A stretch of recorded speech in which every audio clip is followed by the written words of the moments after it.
It is the start of a very exciting week for us here at Woodbine. Despite what Mother Nature might say, we're still going to have some fun. Jeff Brad joined by colleague Elisa Below as we look ahead to not only tonight's program, Elisa, but a jam-packed program on Saturday. Sullivan Award winners, we've got them aplenty. Patches, Caitlin, we've got Fastly Fab, you name it, we've got them coming up this weekend. And some American invaders too that are going to be looking to say something as well. Now we're off the grass today, but you know, if you were hanging out with us last week, we kind of saw this in our crystal ball. We knew that we were in for some rain. I got to tell you something, like eventually I'd like to start putting my turtlenecks away, Jeff, and you know, prepare for summer, but it's not coming this weekend. I'd like to work on my tan. Yeah, wouldn't that be nice? I look kind of pasty still. Problem is I burn. You must I'm burn not as well. allowed to be in the sun because of my skin condition. Yes, that's true. That's true. But yeah, hopefully the sun does make an appearance. It's going to be June coming up on Sunday. I know. And have we had like an inkling of summer? Like maybe in time for the plate, it'll be summer. I don't know, but. I am excited about the Saturday program. Yeah. I mean, you know, we've had like a slow build, right? And now here we are with 11 races on the Saturday program, 4 stakes. Have you ever seen a graded stakes event go as the first race on a program anywhere? As soon as that allowance race went the other day, I knew that race was in trouble because nobody wants to face Patches, but right? Even so, I was talking about this last night with some friends at dinner. It's 150 grand. Yeah. If you run second and third, you're picking up some really good money there. Yeah, that's true. It's true. We got to hit the pick 4 though, buddy, today. We're going to have a pick 4 tick coming up a little later on. And the reason for that is, the other day, you're going to love this story. It's going to make you laugh. So the other day, I go get the mail, and I can see this gray envelope, and it kind of looks like a check. I'm like, I wasn't expecting a check, but one never knows. Maybe a royalty from some TV appearances in the past. So I very excitedly open up. Photo reader. Oh, are you kidding? They got me. Oh, that's the worst. 62. The worst. 62 and a 50. $83. I know. I've got it once before too. I just avoid all those areas now. Oh, I know. I was like, and you can't even deny it because they have a picture of you, and you're like. Well, I'm the only one that drives my car, too. I can't even say that somebody drove my car. Anyway, so we got to get the pick 4 today. All right. Maybe these individuals can help me pay for my photo radar ticket because they had a great day on Sunday. They were getting some speeding tickets themselves. Rafael Hernandez had a great day. Sofia Vives and Pietro Moran. They were the stars of the card. Yeah, and they're, of course, sitting on some really live mounts on the Saturday program as well, looking to bring home some big checks. But yeah, it was exciting to see because really Rafi was quiet all week. He was. And then he made up for it on the Sunday program. Yeah, no, he did. And Marty Drexler had a big day at the office as well. Now, in terms of today, we're going to start things off with the second race on the program when we get to our little part of the interruption type of style of broadcast here today. And we're going to talk about one of your, I don't want to say your favorite kind of angles, but you love to cheer for the underdog. I do. And this is a little filly that we're going to touch on right now. I thought you were going to say one of my favorite Dunslows. No, we're not touching on the Dunslow, though, isn't Well, yeah, because Mike Dunslow has Daddy's Daisy in this race. Right, but we're talking about Helena. But we're talking about a little filly that can, and that's Helena. Now, I have to say, I did put Dunslow's horse up on top at a big price, 15-1, because you can remember, too, last year when Mike ran this horse right at the start, it was back in June, and Patrick was aboard. We weren't going to get any kind of price because Patrick was doing the riding. Now it's Davey Moran who takes over the riding duties, but I wanted to show you a replay of a little filly that tries, and I think this is the right price tag for her too. We're watching Helena.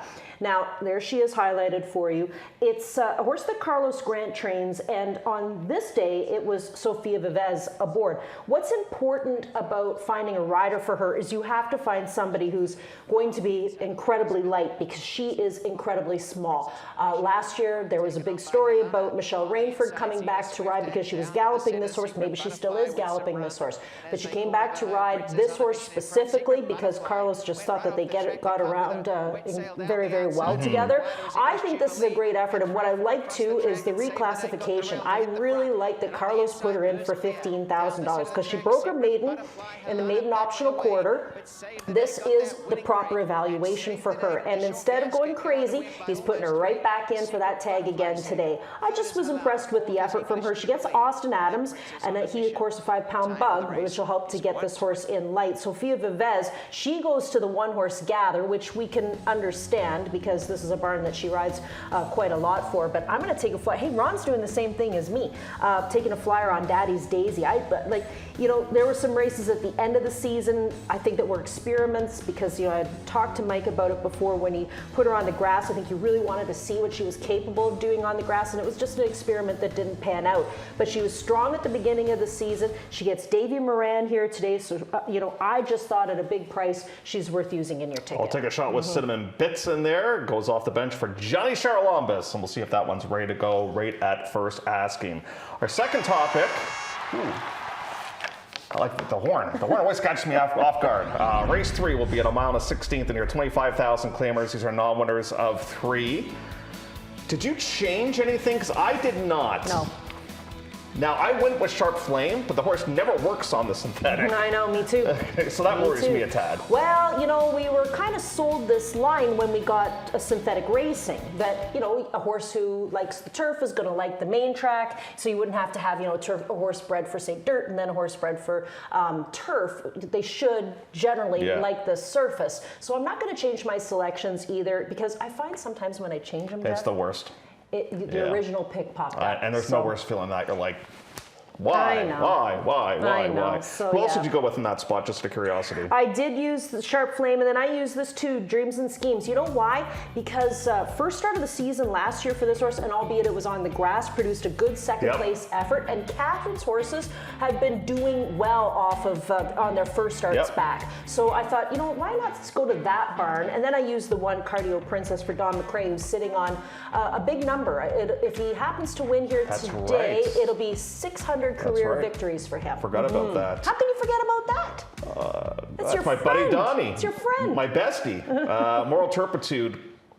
Where'd that last race come from? That was a massive number. The horse got a 73. I don't know if we got a little over-aggression today or not, but... That was that shipper that won the race too, the one that came in from Turfway, got claimed out of that Ethan West horse. That's right. Okay.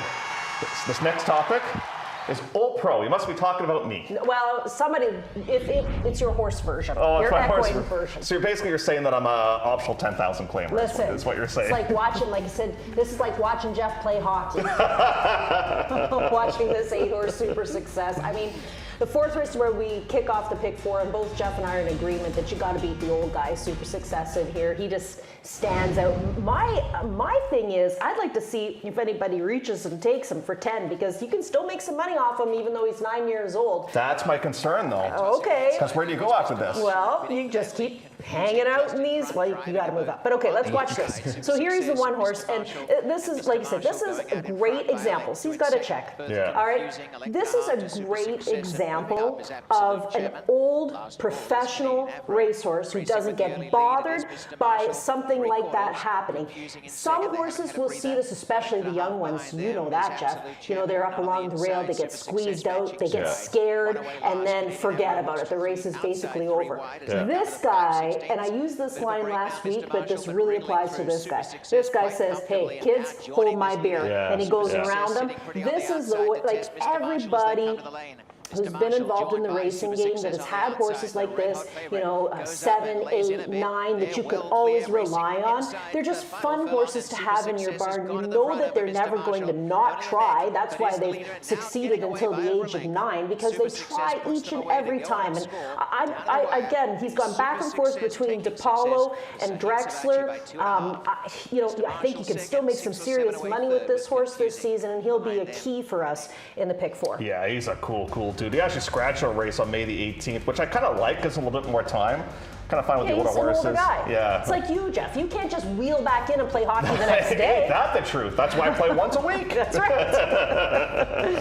So many of us going in the direction of Super Success. Yeah, he's a 9-year-old and he's made $400,000. He's not the hard way too. Think about all the old 9 and 10-year-olds we've had over the years and how much fun they've been. I know. Right? Lopachka is a great example of it from last year. Right? We had a lot of fun watching. Alicia's Kid. That was a cool one for Steve Flynn as well. There are a lot of great guys over the years, especially horses when we used to race till 12. That were really solid. Yep. Now, allowance. Let's talk about that, shall we? Let's talk a little bit about an allowance race here today. We'll talk about some good quality horses coming up here in race number 7. 7th race does have a scratch number 2, that being Silent Sky, so do make that notation. This is an optional 50. And what do we have in here? We've got obviously some strong horses to keep an eye on, like the outside horse, Order of the Phoenix. I've actually guided that one for Conditioner Mark Cassie. I guess, you know, sometimes it's as simple as just looking and handicapping with your eyes. I love the way little Teddy ran last time. I do too, yeah. Now, can the horse duplicate that? We'll talk about that more in depth a little bit later on. What do we do, though, with Chrome Plated Heart? Well, there's a couple horses in here that I want to highlight. The first is Chrome Plated Heart. This horse gets a great trip under Jeffrey Alderson, who, by the way, just, you know, had a lot of fun with everybody at Fort Erie on Tuesday. He won a number of races on their opening day card. This is a nice little horse from the Debbie Rhombus farm, but watch the 4 on the outside, Cara. You know, John Mattini told me something, and he said, like, he might want to give this horse 1, and that's exactly what we're doing. We're giving this horse 1, and then I'm going to go to Cara here today. But the thing with Chrome Plated Heart is she ran a winning race, so you wonder, can she put together back-to-back big efforts like that? She's certainly an ATM machine for Debbie Rhombus. Last year she made almost $81,000 or over $81,000. I just don't know if she can duplicate that same effort, or if a horse like Cara, who's had that start underneath her, comes back and runs really well here, stretching out to 3/4 of a mile. Now, you're right on the little Teddy horse, though. This horse beat horses that were winter raced, right, and are great old mares. Like the one I'm thinking of is this Miss Vivian, right, that she beat. But, you know, can she come back and duplicate? Because this is a bit of a tougher bunch. And then you got Garner Gold, 3rd start in a month, and all that horse has done is make money. Make money. Yeah. Yep. So we'll see what happens there. I haven't heard the, oh, there it is. Like, right on time, Jeff. I was like, perfect.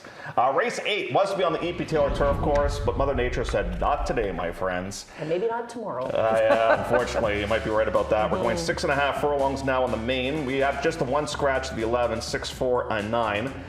Let me ask you about spell check in here, because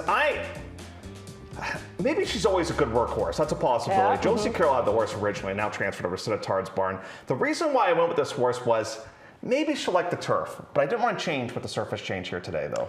Well, there was that, and then I was thinking to myself, because I used the horse on top too, I was thinking, if this horse isn't any good, why is Sid running her, you know, above where he has to, right? So, because I'm thinking if she's not so great, we'd see her in against maidens for a cheaper price, right? But the workouts indicate that we have a horse whose all systems go. I mean, these are almost all bullet works from this one. And, you know, the barn's been off to a little bit of a slow start, but they could get a good one here tonight with this one. So look at this, all of us going towards the 6. But again, these were picks that were made originally for grass. Now, we're not going to change our selections. This Baby La is interesting. Here's a dropper with Pietro Moran getting an opportunity to ride for Mark Cassie, dropping from Maiden Special Way to Gulfstream down in for the $40,000 price tag. And even this Design Diva is kind of interesting to me too. But, you know, again, you're just going to have to take a look at this race maybe in a different light now that it's transitioned back over to the main track. Yeah, it's, and I think a lot of these horses were kind of aching for the race to be on grass, but they'll get a chance hopefully before the year is out to get onto the turf course. Yeah. We're only at the beginning. Well, the problem is, though, this turf course is going to be closed after plate, though, You're right? So, you're right. And I will say, and you know this, and I know this, there are some horses that love the sweeping turns of the E.P. Taylor, and there are some horses that don't like the tight turns of the inner, and vice versa. Yeah, for sure. So you got to figure out what course it is that they like the best. And some will run on anything. Yeah. Doesn't matter. They'll run in Elise's backyard. If it needs, if the lawn's cut. By the way, what is the lawn situation? It got cut this week. Oh, did it? Yeah, okay, and the house got cleaned and everything. I just go bibbity bobbity boo, and it happens. Well, yeah. Oh, interesting. Boy. Let's talk about some plays, shall we? Here, topic number 6 says plays of the day on the script, and you get to go first. Okay, my long shots. Mr. Dunslow, you know that I'm on Team Mike. Yes. And Jeff is on Team Brad. Absolutely. Yes. But if you're watching, Mike, I just need you to get this one home for me. Daddy's Daisy, first start of the season. Super success. Of course, the old pro, we put him down in the pick 4 as a key. Groot, Jeff and I both like Groot this afternoon. And ready off the rest of spell check, we just talked about that horse for Sittard. I think we have some similarities in here. Let's see what mine are. I sent them in so long ago I can't remember. Layout thread is Cinnamon Bits for Charlombus. I'm with you on Groot's. Not only do I like Groot, I like the fact the horse is the first time gelding today as well.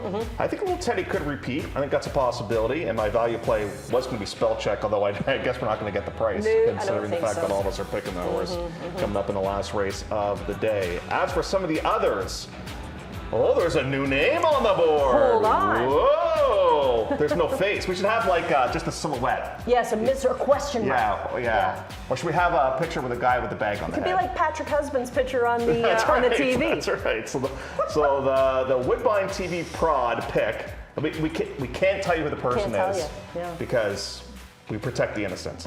The beat the favorite play is Princess on a Mission. Ron's going towards Moonland. Oh, we got the double scribes. Look at that. They say that the moon will be landing in race number 6 coming up a little bit later on the program here today. So those are our plays of the day. Clocker time. Tick, tick, tick, tick, tick, tick, tick, tick, tick. Good news for us, buddy, because guess who the Clocker horse is? Well, he's been spotting a lot of these Kevin horses, right? And even mentioning horses that he's seen work to keep our eye on, when they enter. But Groot is going to be the Clocker horse for the day today. Both Jeff and I have used this horse in the top spot. He's talking about the fact that this horse worked with Salt. Now, remember, Salt was down south over the winter and came back here. So obviously, Salt's sticking around at Woodbine because we weren't sure if she was going to stay here and maybe go back down south. So it looks like she's staged. She got a lot whiter over the winter months too, but shows up as a first-time gelding. That's a huge move. One of the best moves that Jeff and I like to play. You're going to see quite a few horses over the next few days that I've used at least that are debuting as geldings. First-time gelding. So Groot does make it on to the Clocker report. Some really sad news that we heard just the other day here at Woodbine. Conditioner Paul Buttigieg passed away. And the thing about Paul was he never liked to be in the spotlight. Nope. I asked him for an interview once. He ran away from me as quickly as he possibly could. But the thing about Paul, not only was he a great person, a great horseman, but he also developed many horses at his farm. He broke many horses too. I mean, I went there once. It's a massive facility in the town of Egbert, which is why so many of his horses over the years were named Egbert's this or Egbert's that, right? But, we're looking back at one of his greatest moments ever with Phil's Dream when he won the Arctic. But I mean, think of the horses that he's had over the years, not just the ones that he's trained, but the ones that he's got ready for others. Yeah, Pink Lloyd. Right now, I'm thinking about Patches O'Houlihan because Bob was so complimentary of the work that Paul and his crew did over the winter months with him. And how many horses he has put through the auction and how many horses have been claimed off of him and stuff like that. So certainly want to pass along our condolences to everybody involved with Team Buttigieg. We're going to miss him. Just a lovely man. And, he's had the same staff forever, which to me is a good sign. That's a big thing. And the good news about that is I don't think things are going to change that much because Rick Hayashi, who has always been his right-hand man here at Woodbine, has his trainer's license now. And I believe we'll see the first horses racing on Saturday for Rick. An equine athlete passed away too at the age of 26. When your nickname is Muffin, I think that's a good sign. And Soaring Free, member of the Canadian Horse Racing Hall of Fame, he won the Addo Mile. He was a really good horse. Finished 4th in the Breeders' Cup, made over $2 million. 26 years of age. That's pretty good, and I think he had the same groom for a very long time. And, that's all you can ask for is that a horse gets loved right up until its last moments. This horse, of course, loved by fans, number one, but obviously, loved by his connections as well. Mark Frostrad trained Soaring Free. Hey, you and I were lucky enough to witness this firsthand back in the day when it was called the Addo Mile. And Todd Cable, the late Todd Cable, rode him to victory on this day too. What a field too. I mean, he beat us some really good horses. Perfect Soul was in this race. I mean, some really good horses. And so Samson Farms, he gets to chill. He got to chill in his late stage of his life down in Ocala, and that is where he's going to be buried as well. So certainly want to pass along condolences to Samson Farms. A couple of owners have passed away. It's been a tough go for us here. This has been a rough week. John Hillier passed away last week.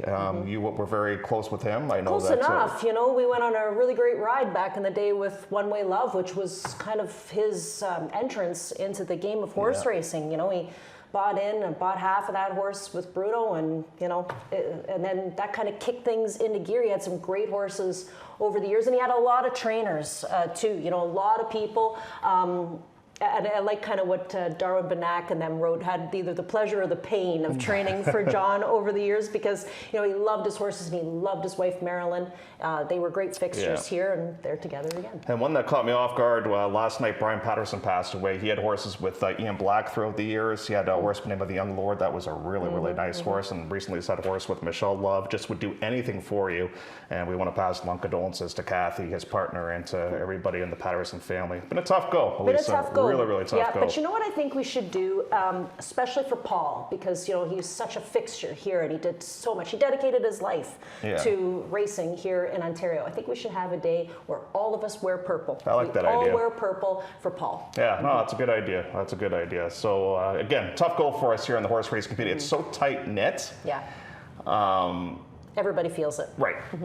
Perfectly said. Perfectly said. Opener coming up shortly here from Woodbine. We're 22 minutes away from race number 1.